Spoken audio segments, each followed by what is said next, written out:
শুটকি সাথে সিম আর আলু দিয়ে এখানে কড়াইতে তেল দিয়ে নিয়েছি। তেলের সাথে এখন পেঁয়াজগুলো পরিমাণ মতো পেঁয়াজ কুচি দিয়ে নিয়েছি। এটাকে হালকা করে একটু ভেজে নিয়ে এর মধ্যে দিয়ে দিব রসুন বাটা, আদা, হালকা একটু রসুন বাটাকে ভেজে নেবো যাতে কাঁচা গন্ধটা চলে যায়। এরপর আস্তে আস্তে দিয়ে দিব মরিচের গুঁড়ো, হলুদের গুঁড়ো,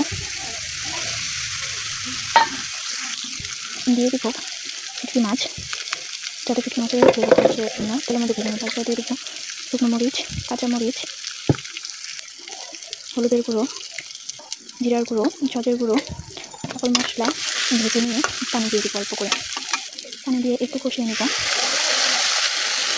রান্নার ক্ষেত্রে কষানোটা খুব জরুরি, বেশি করে কষালে তরকারি খুবই মজা হয়। আগেকার দিনের দাদি ঠাম্মিরা বলতো।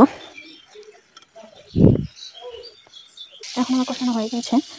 তরকারির সাথে শুটকিগুলো রাখতে গলে যাবে, এখন উঠিয়ে নিচ্ছি। এখন দিয়ে দিব সিম আর আলু। এই সিম আর আলু দিয়ে শুটকিটা সেই মজা লাগে। আপনারা রান্না করে খেতে পারেন। আমার রান্না যদি ভালো লেগে থাকে তাহলে অবশ্যই কমেন্টে জানাবেন। এখন এটাকে হালকা করে কষিয়ে নিয়ে দিয়ে দিব এর মধ্যে পানি, আর সাথে দিয়ে দিব টমেটো। এখন আমার হালকা করে কষানো হয়ে গেছে। এবার এর মধ্যে পরিমাণ মতো পানি দিয়ে নেব। আপনারা এইভাবে রান্না করে খেতে পারেন। আমার যদি রান্না ভালো লেগে থাকে তাহলে কমেন্ট অবশ্যই জানাবেন, আর চ্যানেলটিকে সাবস্ক্রাইব, লাইক, শেয়ার করে দেবেন।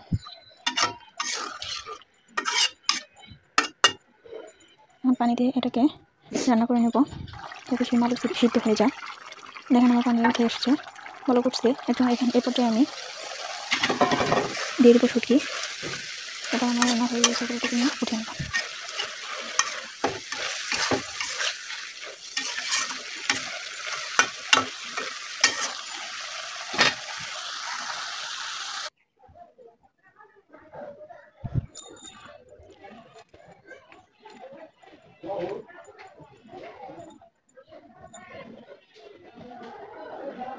ওরে